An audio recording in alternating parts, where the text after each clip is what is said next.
Regresamos nuevamente a En Contexto, abriendo la conversación en Michoacán. Seguimos conversando sobre Morelia, sobre la capital michoacana con don Gustavo Martínez. Nos comentaba ahorita para cerrar este tema que me parece importantísimo lo que nos cuenta don Gustavo, este ejercicio que realiza a través de este curso que tomó y usted decide pues salir a la calle a preguntarle a las personas que tanto conoce de la ciudad. ¿Recuerda qué preguntas les hizo? No me las haga a mí pues, pero ¿recuerda usted qué preguntas les?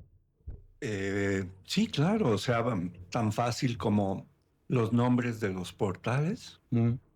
tan fácil de cómo se llama, por qué se llama así el portal Matamoros, qué ocurrió ahí, por qué se llama la Plaza de los Mártires, si sabían de dónde llegó el kiosco que está en la plaza, en qué año se fundó Morelia, eh, en qué año nació Morelos, ese tipo de preguntas así, Ujú. básicas, básicas.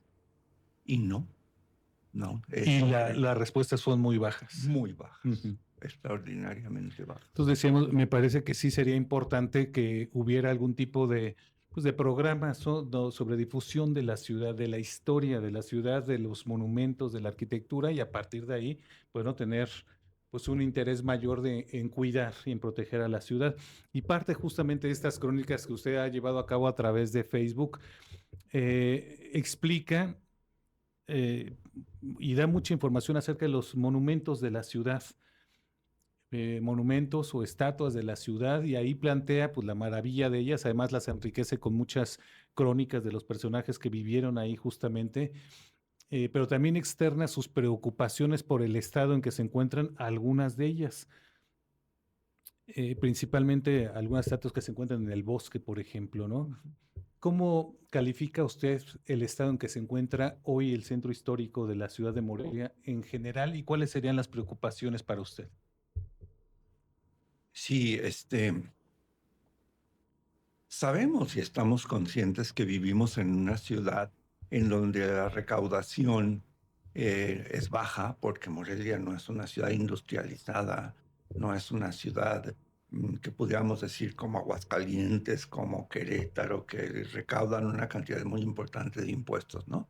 Si a eso le sumamos los recursos son bajos y los llevamos a los recursos de cultura, todavía son mucho más bajos, prácticamente nulos. Ujú.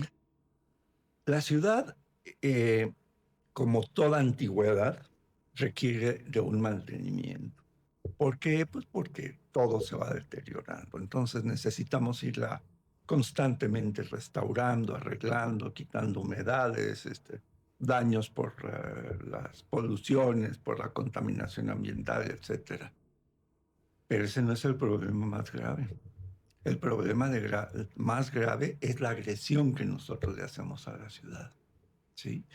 El grafiti ha crecido de una manera impresionante.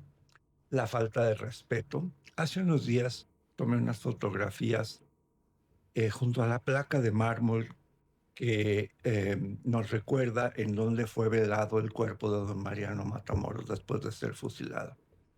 Es una placa de mármol. Esa entrada, ese arco que se ve ahí, es lo único que queda de la capilla de la iglesia de San Luis Rey, de la Tercera Orden de San Francisco, que fue demolida. Ahí era la entrada a la sacristía. Y en la sacristía, en lo que era la famosa sala de Profundis, donde velaban a los hermanos, ahí fue donde velaban a Matamoros. Pasas, las canteras que detienen la placa están a punto de venirse abajo. Pero lo que es la entrada a esa casa, pues obviamente ya es un local comercial.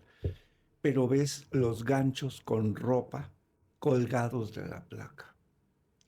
Ves un deterioro, ya le faltan varios pedazos a las piedras de cantera de ese arco, pues porque ahí ponen clavos, Ujú. ahí martillan, ahí cuelgan, etcétera. Y se me hace una falta de respeto tan grande. No es necesario investigar, pues la placa lo dice. Ujú. ¿Cómo voy a colgar yo ropa ahí? ¿O cómo voy a poner una pegatina de un anuncio X? ¿O cómo voy a dejar que esa piedra? Pero esas iniciativas, no sé si les ha tocado a ustedes, pero en los comentarios que yo recibo en Facebook es que el gobierno no hace nada. Y yo lo primero, siempre les contesto, lo primero es, ¿pero qué hacemos nosotros? Ujú. Porque muchas veces esas son nuestras casas, o las tenemos rentadas, las tenemos a nuestro cargo. ¿Por qué voy a esperar yo que un pequeño deterioro de una piedra que se despegó venga el gobierno a pegarla? Si yo lo puedo hacer. Eso es cuidar. Y la otra cosa es el no ir agrediendo, ¿sí? Ujú. No, ves unas faltas de respeto terribles, ¿no? De cómo cuelgan lonas de la reja de la catedral, como donde quiera clavan para poner sus vendimias, la suciedad.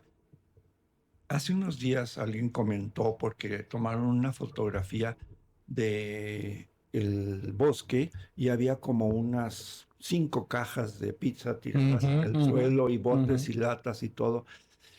E inmediatamente es que el gobierno ya no recoge la Ujú. basura y dices, ¿y quién tiró esa basura? Sí, claro. ¿Sí?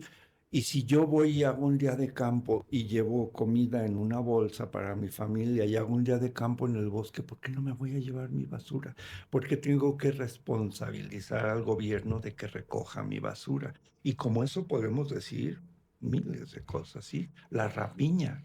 O sea, cómo se han robado todas las placas de bronce, como incluso fragmentos de escultura. Ya ves a los niños Ujú. de Morelia les han robado varias veces la maleta y así vemos que es Digamos, ese caso es muy emblemático en Morelia porque entre la destrucción y el robo, la destrucción, por ejemplo, por movimientos, digamos, comunitarios o indígenas, una parte, ¿no? Que destruyeron las estatuas, por ejemplo, del virrey don Antonio de Mendoza, el monumento a los constructores de la ciudad, hasta el robo de cosas básicas.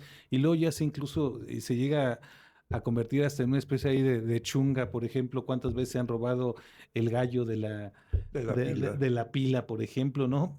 Y se ha normalizado mucho en Morelia eso, desafortunadamente, el robo y la destrucción de todo esto. Claro. Es un ejemplo muy, muy especial. Yo he escrito y he buscado información.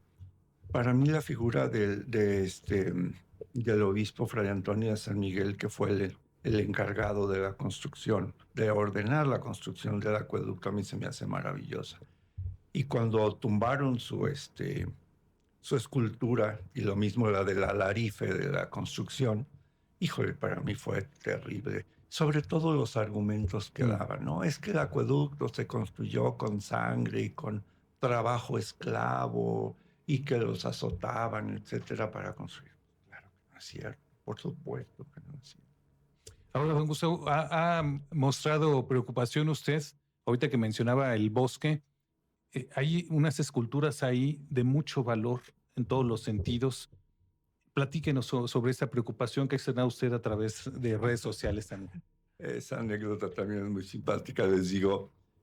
Cuando yo llegué a vivir a Morelia, yo vivía cerca del Hospital General Civil, del Hospital General, y yo para llegar a la Facultad de Medicina atravesaba todos los días el bosque y a veces lo atravesaba muy de madrugada porque yo tenía clase a veces hasta las 6 de la mañana.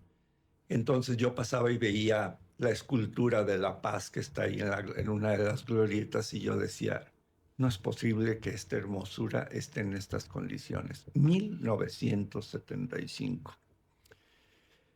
Y bueno, yo les digo que me enamoré de ella y que le prometí que algún día que yo tuviera tiempo y oportunidad, las relaciones, los medios adecuados, yo iba a hacer algo por ella. Y es lo que estoy haciendo, tratar de trabajar por ella.